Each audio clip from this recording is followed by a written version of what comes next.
All right, I have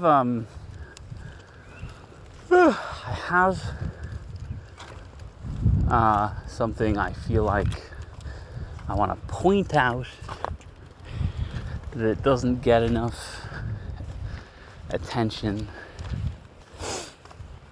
How do I put? Basically, the like sort of automatic way that that effectively naming something like demystifies it, and the degree to which that demystification like penetrates the will and like restructures how the mind relates to everything that falls under that term, that name. Okay, so the sort of cornerstone of this thought is what happens early on in Hamlet when he encounters his father's ghost, and Hamlet is quite shocked initially encountering and engaging with his father's ghost, and he's like quite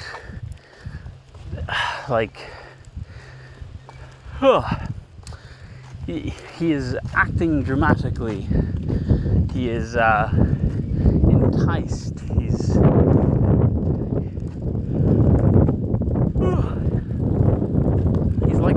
motivated. He's engrossed within the sense of his destiny. Immediately, this is his reaction. But then he says he's gotta go write it down to like clarify to himself, or to remember it properly or something, I forget. But this happens. He goes to go write it down. And having written it down, having set it to word, his destiny loses this motivational factor. It like ceases to be astounding. It ceases to be gripping.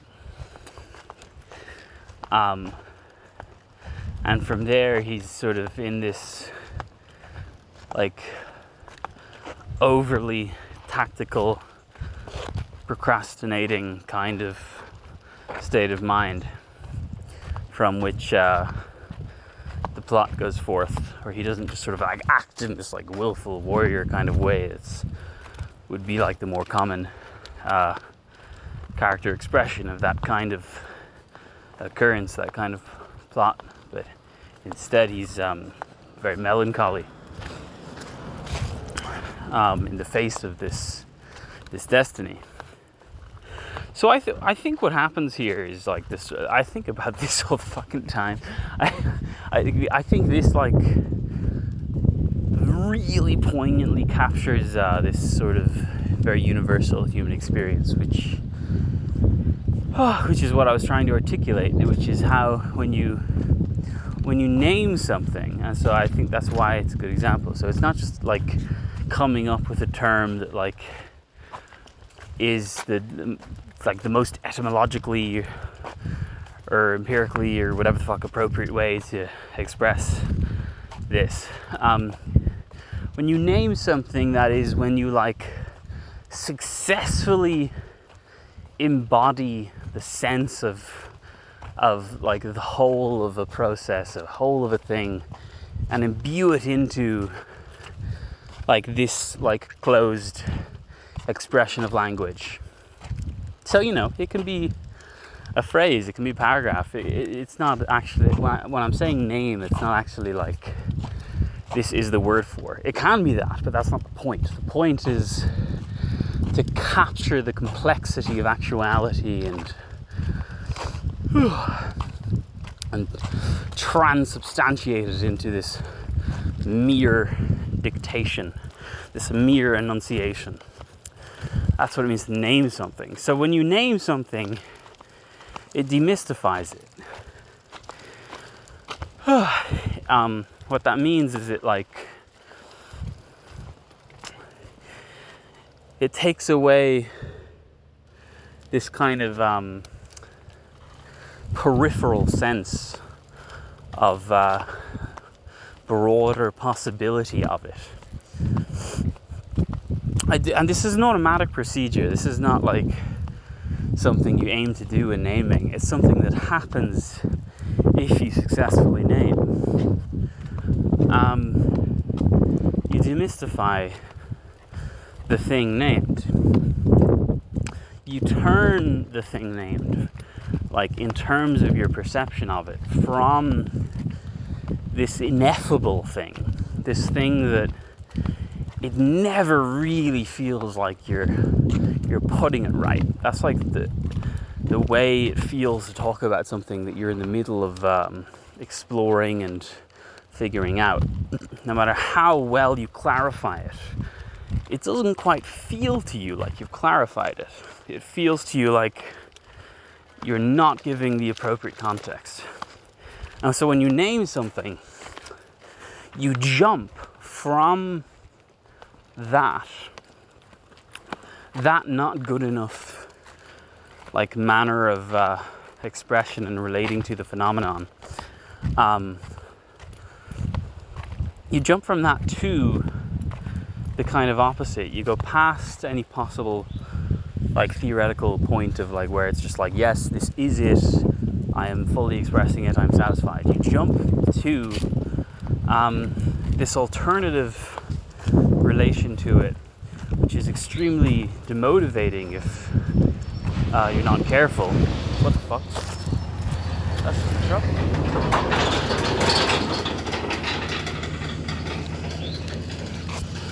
Holy shit, that was loud. I thought a train somehow went behind me. Blah. Yeah, so so demystification, it means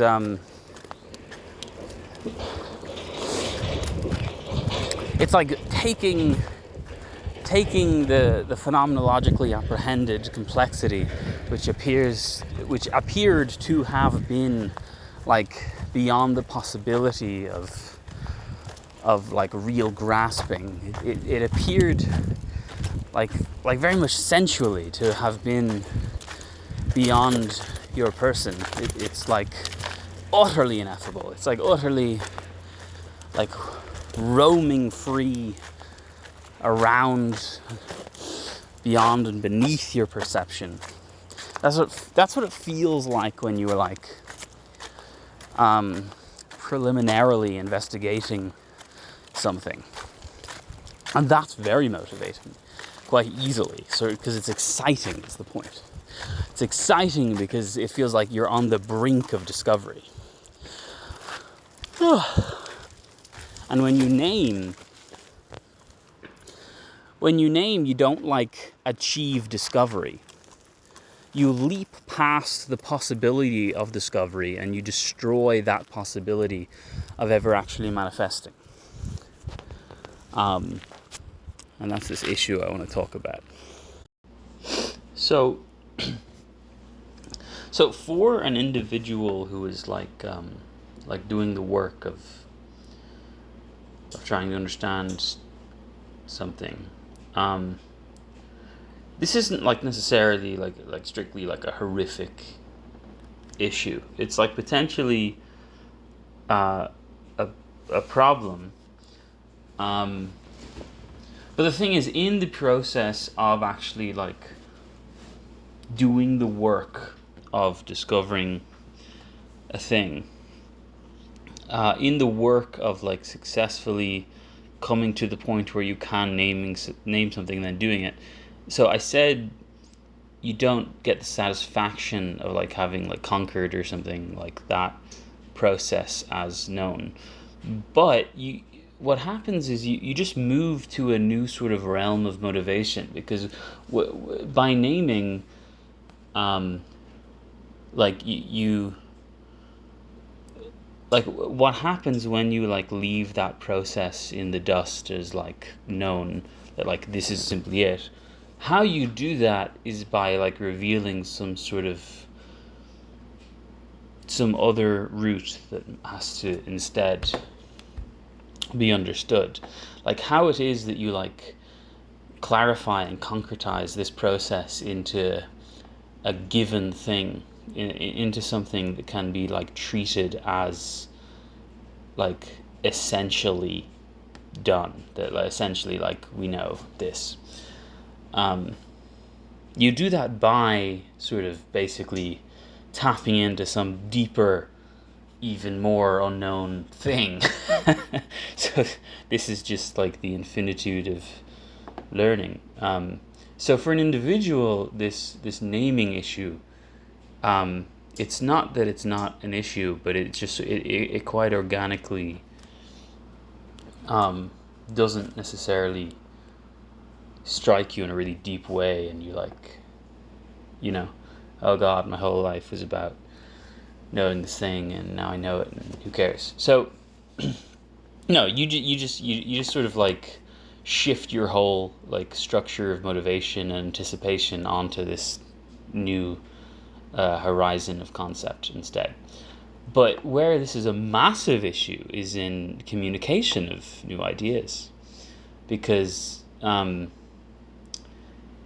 if you yourself have a sense that like a process must like needs naming, like it ought to be like understood, and one ought to act upon an understanding of it, like, but you yourself do not like imminently live the experience of like in some measure independently discovering the legitimacy of that name, then basically you're not able to like pass through this inversion from the horizon of satisfaction for this process that you like partially understand, and like you're going toward understanding, becoming like it has always already been understood. It's just, there's nothing to understanding that. It's just over there. Who cares? Like you're not able to make this like this fucking wormhole jump, because you haven't like lived that discovery. And what that means is when someone comes at you who has had the discovery and they're like telling you this is it, you cannot bear that. You can't treat that as legitimate. So there's a necessary misrecognition of any kind of like cemented clarity, like fact of the matter, capstone on a given like field being analyzed. There's a misrecognition by like the like half expert of that like finalized insight as being like non-nuanced, as being insufficiently complex, because it cannot possibly be the real deal, because you know the real deal to the extent that you know it precisely and exclusively as this like ontologically eclectic, like chaotic, anarchic nonsense, where it's like it's always ineffable, it will never be like made tangible, like materialized into this is just it. That is how you know that you know it. Because that's what it feels to like be within the work of discovery of going toward it, but not quite there. So if someone comes at you that's like they're there, because they've passed through this loop, because it's just how it fucking works, they come at you like not like what you sort of project. They don't come at you like oh yes, I've done it, it's incredible, this is it, I can help you, you're 80% of the way. They come at you like, it's not a big deal, I'm more interested in this now. And you receive that like, oh, well, there's no way they really understand because I know this amount of it, which is so insightful. Um, so they clearly are missing something, but they're not. It's just that, I mean, no, maybe they are. I'm speaking very abstractly, but like it can be the case that they are not. It can be the case that, in actual fact, they legitimately have like passed you by utterly. They have penetrated to a deeper apprehension of the truth of reality than you with regard to this precise particular thing which you are supposedly referring to. But just by the nature of how it is to humanly live through that process of discovery, their whole like experience of relating to it as significant has just passed, it's just changed, and you can't like this cannot register. It's just, it seems utterly mad, it seems utterly wrong. So this miscommunication, according to this issue, this is pretty much like the prime factor in like the seeming impossibility of like paradigm shifts, basically. Not to go along with all the theoretical baggage of that term, but like basically, like this isn't a thing when you're just like learning what's like just like set, what's done, what's over. Like if you just like, if it's just like utterly known to everyone ever that like this is the case, and you're just sort of working through it yourself, in like a primary kind of education way, then this problem doesn't exist. Just because you sort of like have such a reliable acceptance of like peripheral expertise that like someone has figured this out, like you can go to. But in the process specifically of like new discovery, in the horizon of knowledge, like the chaotic outskirts of like MacGyvering fucking like raw data and just strangeness into new knowledge. This is essentially inevitable. This is just like part of that process. So I mean, just basically, like every like serious great new thinker, like someone who like has something that's actually new to contribute, like not just in like I found this look, but but like something theoretical, something conceptual to contribute, they're received very badly as a rule, because what it means to be such a person is to be even more so deeper into the like the heroic, absurd like materialization of the ineffable into like novel tangibility. So that's like what like the generation of knowledge is as like a part of life. And what's interesting is what that means is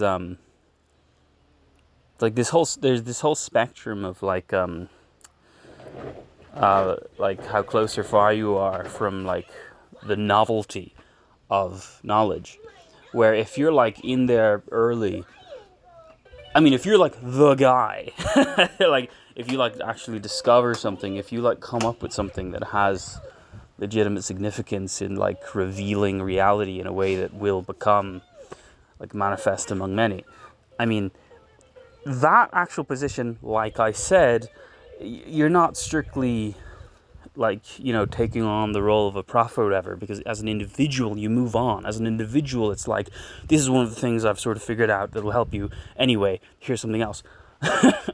But if it's like a serious thing, then even though you kind of move on as an individual, then like the next layer down, like the people around that, like the people who are like conceptually closest to that point, that like are the early adopters of use of it analytically,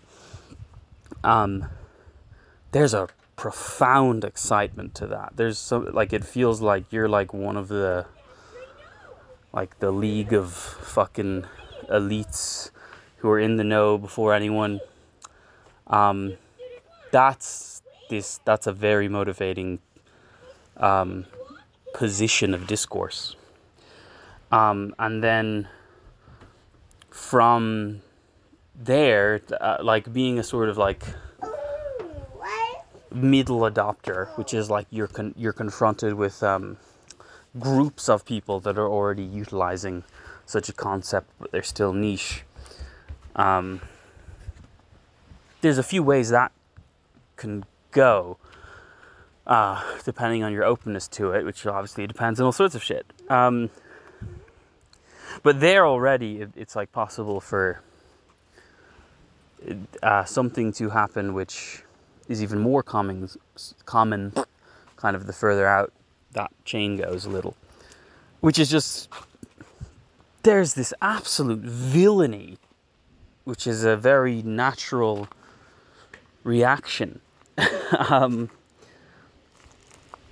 Like there's just a very naturally occurring disdain for what is perceived as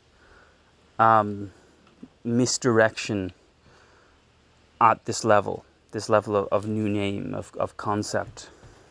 Like when someone to you seems to be like not just like personally wrong-headed, but like part of this, like this movement of wrong-headedness, of like there's a newly emergent organization according to this wrong-headedness. That is very powerful kind of like rival kind of figure, which provokes some very dark personalities quite naturally, quite frequently. And so this naming thing, this is sort of at the cornerstone of like a lot of the beef online and stuff, and like politically especially, but just sort of generally actually, because like in whatever sort of field that sociality is living, you know, being is bound by language. There's some sort of like phenomenological enframing of whatever experience. There's some sort of like sociological bounds to the knowability of whatever this thing is that we're like YouTube commenting about. And there's some sort of grammar to it.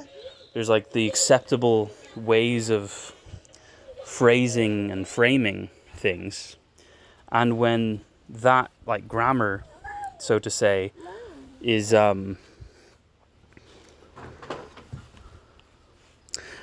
undermined, that provokes very, very destructive, hateful reaction. It's a very reliable thing.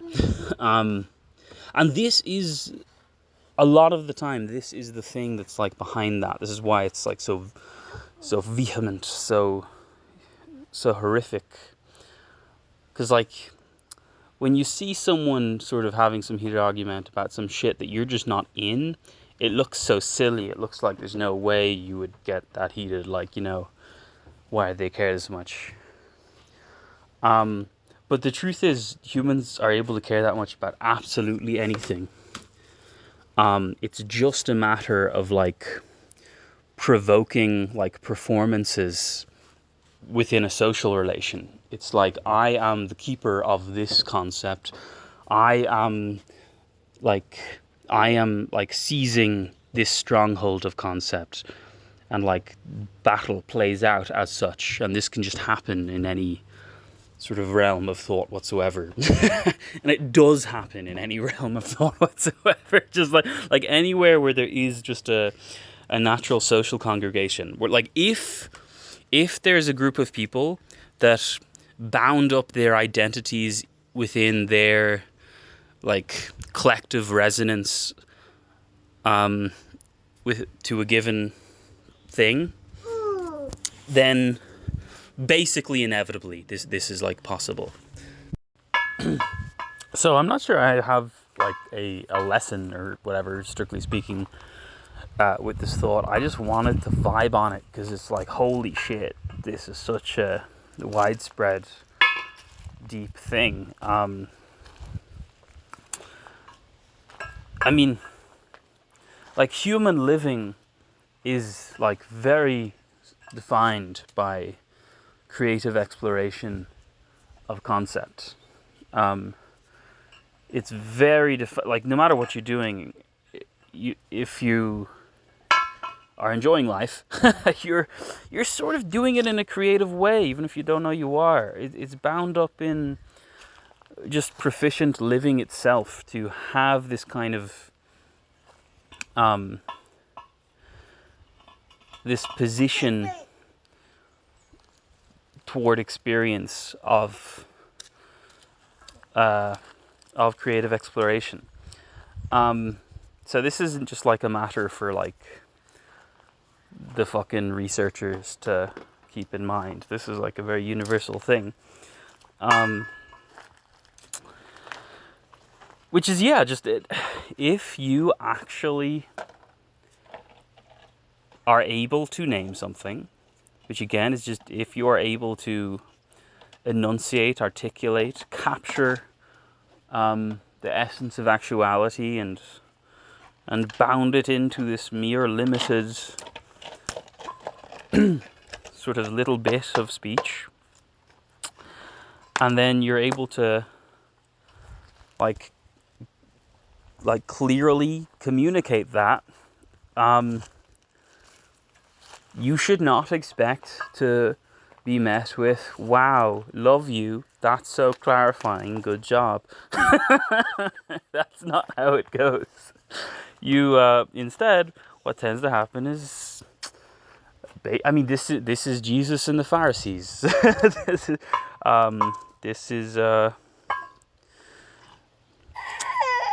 oh, I mean, basically what this is like the fairly automatic like war of wills that occurs between the kind of, not to be mean, like first-rate and second-rate thinkers, kind of, where like, I mean, a normal person with regard to any particular subject is just sort of like, you know, who knows, I don't know. But if you're sort of like personally enmeshed within discovery, like if you are yourself willfully at all playing the role of expert, or just,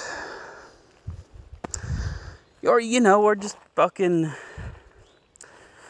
Padawan or whatever, like you're like on the path a little more than like the default normie with regard to a given thing, you suddenly bound up your identity with like setting a flag down of like, this is the way. This just happens, like, just with regard to like,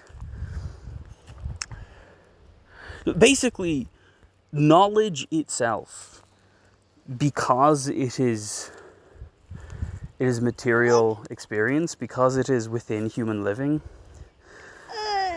is just part of like the process of its discovery and application. And in being so,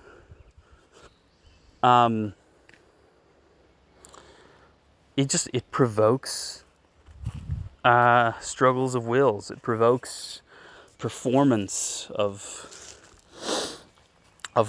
classes, I guess. Speaking a little abstractly.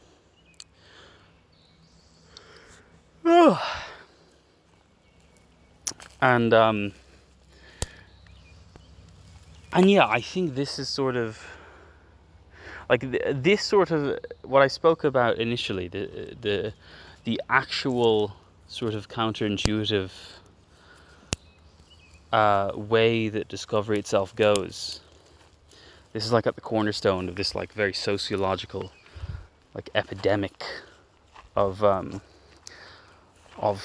heated struggle over fucking anything at all ever in all cases, because like people just bound their identity in their performance pragmatically, and they bound their performance up according to some particular way of knowing that allows them to act.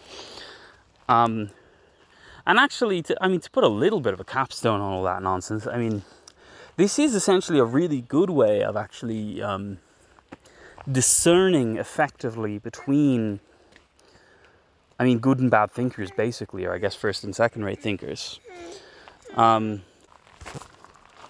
Which is just, if someone really thinks, which is not actually that common. If someone, what that means is they possess imminent lived experience of the actual process of independent discovery, as opposed to the universal and meaningless experience of like mere ingestion of information with no stakes. And so what a second-rate thinker is like is that they have no respect for the outlandish.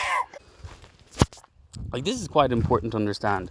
It's actually like very much a mark of the worst thinker to not take seriously like absurd things, to not allow any room of possibility of like ridiculous like phrases or ideas to at all possibly like have impact.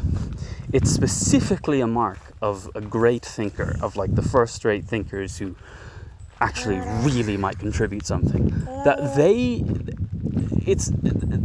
it's not that they're gonna like fall for some nonsense.